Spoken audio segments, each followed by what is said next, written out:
Hi, this is Aaron from aarongross.com, and I'm a three principles practitioner, allowing people to reach their full potential and having greater peace, happiness, and well-being. And today I'd like to speak to you about a very famous concept within the three principles community about falling into the misunderstanding and how your agitated feelings that you think that they're caused by other people. And when that happens, then you're really likely to suffer and experience resentment, hostility towards other people, and have a host of other relationship problems. And we all dip in and out of this understanding of the realization that it's not other people that ultimately cause us to be upset. I know it looks that way, but it really isn't. And that's the challenge that we have as human beings to try and overcome or see beyond what we're currently blinkered into currently seeing. And when I see this happen with other people from family, friends, spouse, partners, whatever, I just sit there in awe and I'm watching almost like today, it's like a movie of how these people are under the spell of the lie that you did this and because you did that, I'm upset. And today I just know that that's a total lie. And I never used to think that way, and I used to buy into that lie myself, but now I know that's really not the case. And the real case is that we don't experience anything unless it goes through our thinking first. And depending on your lack of understanding or the lack thereof, that's going to determine how you deal or what experience you have in the moment based on your thinking. So disasters do happen, things happen, but how we think about them will determine our ultimate experience. And what I'm suggesting is that we take 100% responsibility for our feelings. But that can be really scary because if I take 100% for my negative feelings of how I'm feeling in the moment, it means that I can't point the finger at anybody else except for me. I've ultimately got to take responsibility for how I feel. And sometimes it's easier to point the finger. We feel that, well, if I can find a scapegoat and I can blame somebody for how I'm feeling at the current moment because you called me a name or you did blah, blah, blah, or, we had the Britain exit recently and that caused a whole kerfuffle. Well, I don't need to take any responsibility. I can just say, well, it's all their fault. Because our ego loves to point the finger at somebody else for our own thoughts of frustration. And we all do it. It's quite natural to point the finger at somebody else. And then I'm not so sympathetic anymore towards somebody else because I'm all caught up in that lie. But when I can step out of that lie and I can have compassion and I can look at things from a wider perspective, that's when I calm down. That's when I get greater perspective. That's when I can then be open to a sight from within where I can see something from a wider view. We as practitioners are always trying to help our clients and point them into the direction of something of what they can't see, something within themselves that's really infinite.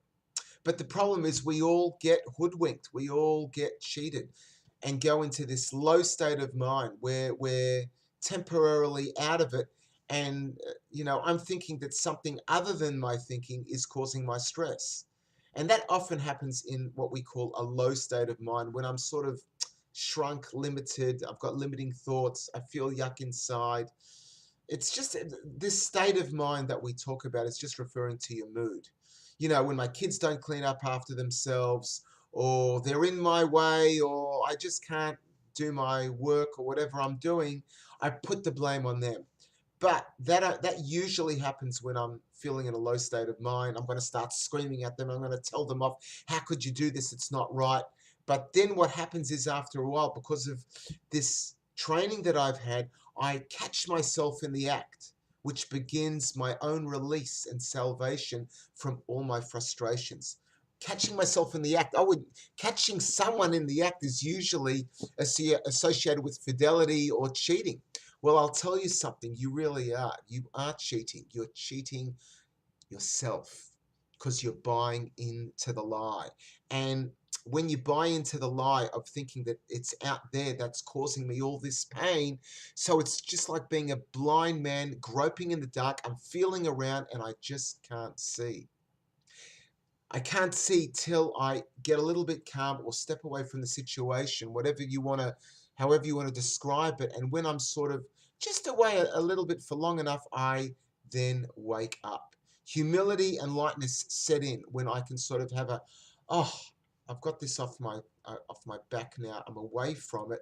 And the magic then happens where I get what we call humble because I'm open to saying, oh, there might be something else here besides my own heavy investment that I'm currently invested in. And that's when I'm almost open and a receptacle to what I would call to looking within for an insight.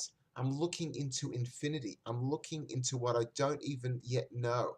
And I really surprise myself, especially when I come up with a new paradigm or way of looking at it, and the situation didn't change. It's still exactly the same situation. My kids might be screaming. I can't get on with my current work that I'm doing, but I had a different perspective. And then my downs are not so great, are not so down anymore.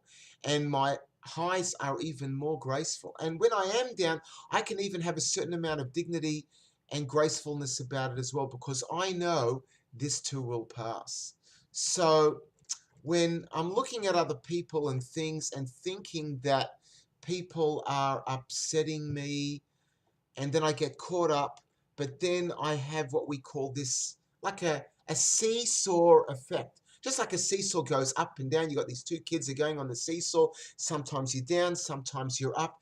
That's the story of all of our lives. We're always going through this, but we've got this inner guidance system. If you want, call it a GPS, if you will. It's an indestructible system of our inner spirit that's always sending out these signals on new paths to take, new ideas to have. But when I'm down the bottom of the seesaw, I'm in that low state of mind, I'm in that ragey, angry mood, I can't hear my own GPS. It's still sending me the signals. I'm still in my well-being, even when I'm down and upset. But I don't even realize it because I've temporarily forgotten, because I've succumbed to this spell of, well, I can't do anything about it. It's their fault. And it's almost like I'm locked in. But look, I do it, you do it, we all do it. And there's no need to beat yourself up, because that's what we call the human condition of life. We're always going to go up and down.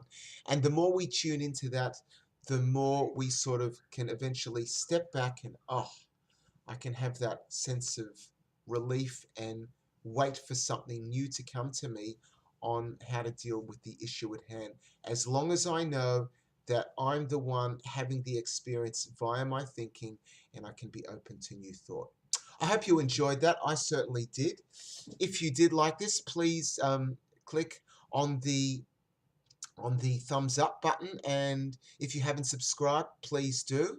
And if you want to read more on this particular topic, then please click on the link down below in this video to go to my website and read up some more. And if you want to contact me and continue the conversation, I do work as a practitioner, and I do help clients get to see this inner understanding that most of us in the world at this stage don't know yet. Until next time, bye for now.